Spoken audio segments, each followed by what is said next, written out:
حضرات قیامت کے میدان میں سب سے پہلے اگر کسی چیز کا حساب ہوگا نا تو نماز کا حساب ہوگا۔ سب سے پہلے اللہ کی بارگاہ میں رب فرمائے گا میرے بندے بتاؤ دنیا میں کیا کیا تم نے کیا، اللہ کی عبادت کی، کیا جواب دیں گے اللہ کی بارگاہ میں؟ بہت بڑی چیز ہے نماز، بہت بڑی چیز ہے، انسانوں کو سکون ملتا ہے نماز پڑھنے سے، دل خوش ہو جاتا ہے یار اللہ کی بارگاہ میں عبادت کرے، یہ زندگی ہمیں دوبارہ نصیب نہیں ہونے والی ہے۔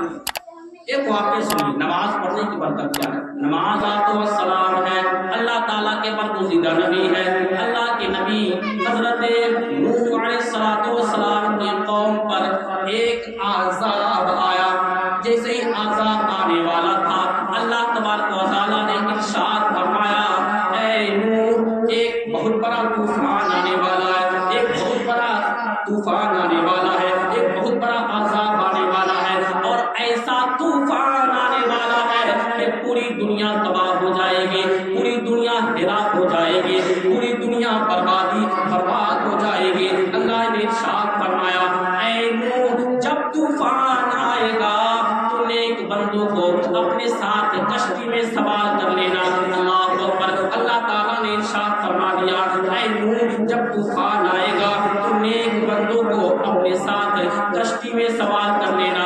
اللہ تبارک و تعالیٰ کے نبی حضرت نوح علیہ السلام نے ایک بوڑھی ماں سے وعدہ فرما لیا، بوڑھی ماں کو ارشاد فرما دیا اے بوڑھی ماں ایک طوفان آنے والا ہے، ایک بہت بڑا طوفان آنے والا ہے، اور ایسا طوفان آنے والا ہے کہ پوری دنیا ہلاک ہو جائے گی، پوری دنیا برباد ہو جائے گی، پوری دنیا کو تباہ و برباد کیا جائے گا۔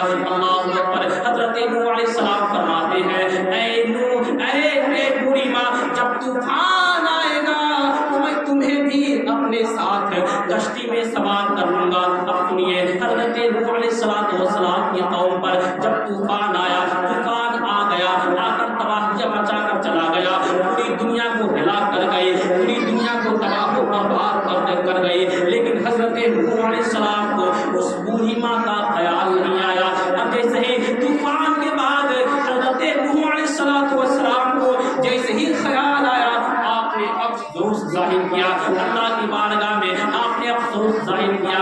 آپ کہتے ہیں یا اللہ اس بوڑھی ماں کا کیا حال ہوا ہوگا۔ طوفان کے بعد آپ کچھ چند نیک لوگوں کے ساتھ اس بوڑھی ماں کی تلاش نکلے، جیسے ہی بوڑھی ماں کی تلاش میں نکل گئے کیا دیکھتے ہیں، دور سے کیا دیکھتے ہیں، اس بوڑھی ماں کی جھوپڑی سلامت ہے۔ آپ نے اللہ کا شکر ادا کیا، اللہ کا شکر ادا کیا، آپ قریب گئے ہیں، جیسے ہی قریب گئے ہیں آپ اس بوڑھی ماں کی جھوپڑی میں تشریف لے گئے، آپ کیا دیکھتے ہیں کہ بوڑھی ماں نماز پڑھ رہی تھی، اللہ کی عبادت کر رہی تھی، اللہ کی عبادت میں مصروف تھی۔ اللہ اکبر کبیرہ، نوح علیہ السلام گئے اس بوڑھی ماں کے گھر میں تشریف لے گئے، آپ نے سلام کیا، بوڑھی ماں نے سلام کا جواب دیا، جیسے ہی سلام کا جواب دیا بوڑھی ماں کرتی ہے اے نوح علیہ السلام کیا طوفان آ گیا ہے، کیا آپ مجھے لینے آئے ہیں؟ نوح علیہ السلام نے فرمایا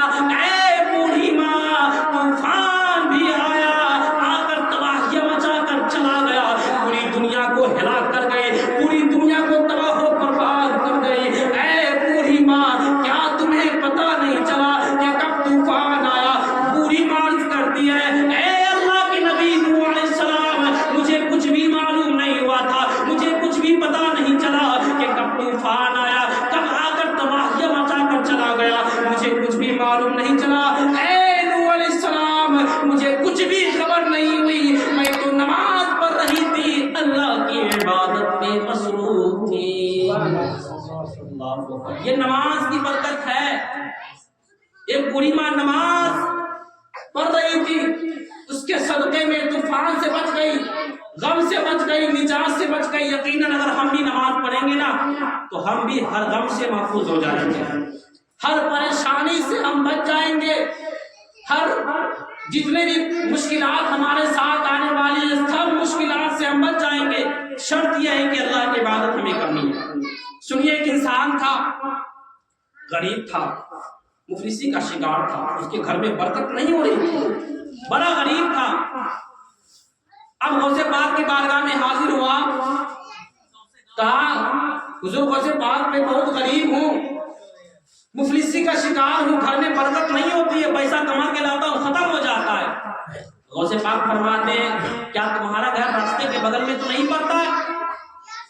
کیا کہا غوث پاک تمہارے گھر راستے کے بغل میں پڑتا ہے؟ وہ انسان کہتا ہے جو حضور ہمارے گھر راستے کے بغل میں ہی پڑتا ہے۔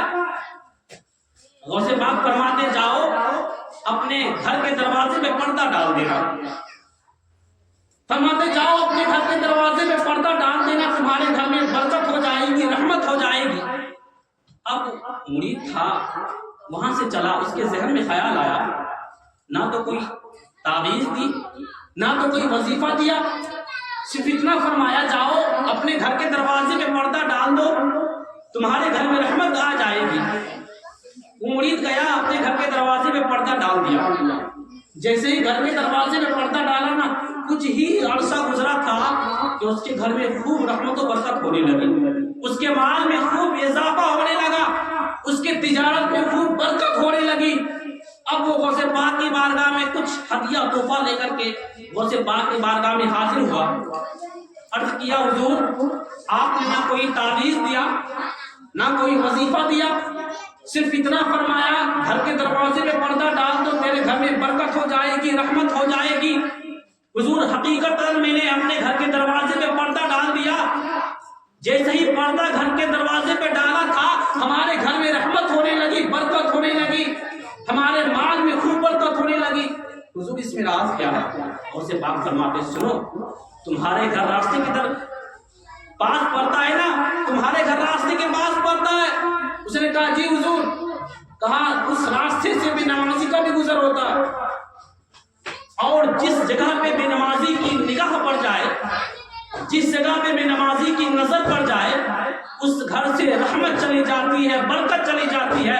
اس لیے میں نے تم سے کہا کہ تمہارے گھر کے دروازے سے بے نمازی کا گزر ہوتا ہوگا، تم نے جیسے ہی پردہ ڈالا تمہارے گھر میں برکت ہونے لگی۔ حضرات اب ذرا غور کرنے کی بات ہے، گھر کے اندر اگر بے نمازی کی نظر پڑ جائے تو اس گھر سے رحمت چلی جاتی ہے، برکت چلی جاتی ہے، اس کے کاروبار میں برکت ختم ہو جاتی ہے۔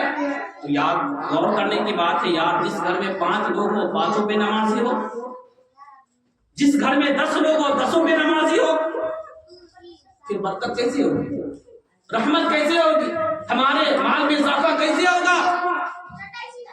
بہت سارے ایسے لوگوں کو ہم نے دیکھا ہے کہ جمعہ کی نماز تک نہیں پڑھتے، اللہ اکبر کبیرہ، جمعہ کی نماز پڑھنے کو ان کو فرصت نہیں ملتی ہے۔ کچھ لوگ جمعہ پڑھنے آئے بھی نا تو 2 رکعت پڑھے، فرض پڑھے، دوڑ کر باہر چلے گئے۔